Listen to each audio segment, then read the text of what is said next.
Bonjour, dans cette vidéo je vais vous parler du travail des tranches, car il y a peu on m'a apporté un sac franchisé Harry Potter, et le moins que l'on puisse dire c'est que la qualité de ce sac était particulièrement médiocre, les finitions étant pour moi totalement absentes.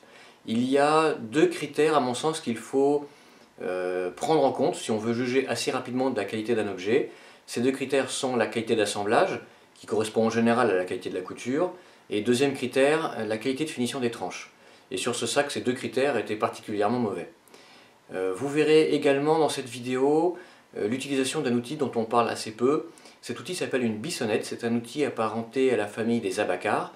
Donc comme cette famille d'outils, on va retrouver différentes tailles. C'est un outil qui s'utilise à la fois en tirant et en poussant, qui permet de travailler les tranches, notamment en les arrondissant correctement. Ça permet de vraiment avoir de très très belles tranches. N'hésitez pas comme d'habitude à me laisser un commentaire ici ou sur mon site et à me proposer des prochains thèmes. Vous retrouverez également sur mon site plein d'astuces, plein de techniques, les outils pour le repoussage, la teinture, la couture. Je profite également de cette vidéo pour vous inciter à la plus grande prudence lorsque vous achetez sur certains sites marchands, car ceux-ci ont surtout pour vocation de vendre et assez peu de vous conseiller. Il y a encore peu, un stagiaire est venu avec sa trousse à outils et dans celle-ci il y avait un outil destiné à la couture tissu. C'est un outil qui permet en fait de transférer les patrons, que je vous mettrai en photo dans la vidéo. Et cet outil était vendu sur un site 100% travail du cuir. Cherchez l'erreur. Voilà, je vous souhaite un bon visionnage sur le travail des tranches. Voici le sac Harry Potter où l'on peut voir l'assemblage, ici réalisé avec un fil de coton non protégé, et ça n'a pas loupé, en 2 à 3 mois la couture avait déjà complètement lâché. Vous pouvez noter également l'absence de travail des tranches, la teinture vraiment sale, l'assemblage hasardeux, tout ça pour un sac à 350 €. Voici maintenant l'outil que j'évoquais tout à l'heure, donc qui sert à transférer les patrons dans le cadre de la couture tissu. Voici maintenant la préparation de la tranche de ma ceinture. Ici je me sers d'un abacar de taille numéro 2 de chez Tanguy Lézeur. J'aurais pu aussi commencer par réaliser le trait de formoir. Dans le cadre d'une ceinture comme ici ou d'une pièce où il n'y aura pas d'assemblage, je vais abacarer des deux côtés, donc côté fleur et côté croûte. Dans l'angle ici, je vais donner des petits à-coups pour garder le contrôle et avoir un petit peu plus de force pour bien gérer la pointe. Gardez toujours bien le contact entre l'abacar et la tranche afin d'éviter de trop creuser par endroits.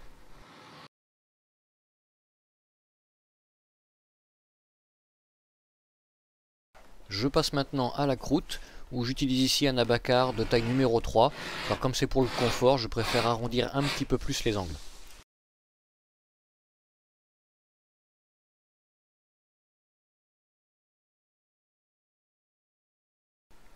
Sur une autre sangle, je vais maintenant utiliser la bissonnette, voilà, que je vous présente ici. Donc c'est un outil courbe, donc qui permet de vraiment bien arrondir les tranches.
Je me sers également de la bissonnette du côté de la croûte.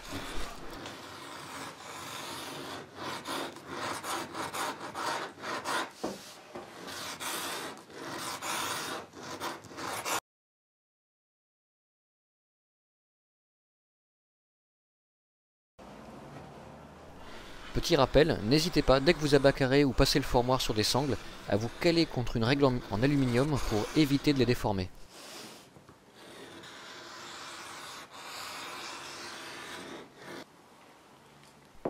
Je vais maintenant passer le fourmoir tout autour de ma ceinture.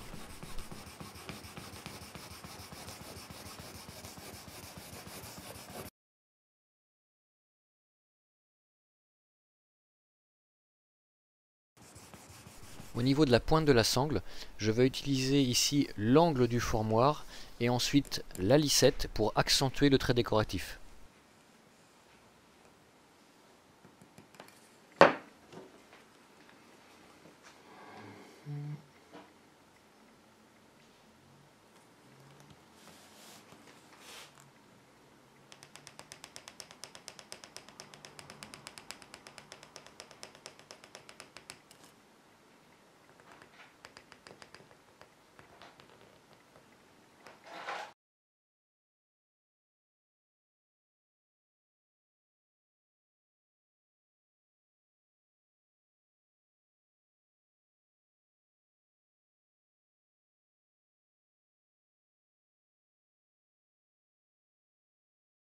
Je passe maintenant à la teinture de mes tranches où j'applique ici à l'aide d'un tampon de laine ma teinture de base aqueuse. Avec un autre tampon de laine, je passe maintenant du baume. A l'aide d'un brunissoir monté sur Dremel, je vais ensuite lustrer les tranches.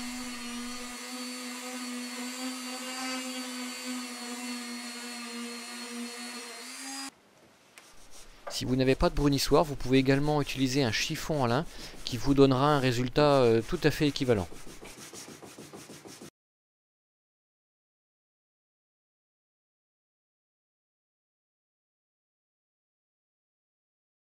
Vous pouvez aussi utiliser d'autres produits comme la gomme adragante ou la gomme arabique et je vais, comme tout à l'heure avec le baume, d'abord passer ma teinture et ensuite ici la gomme adragante.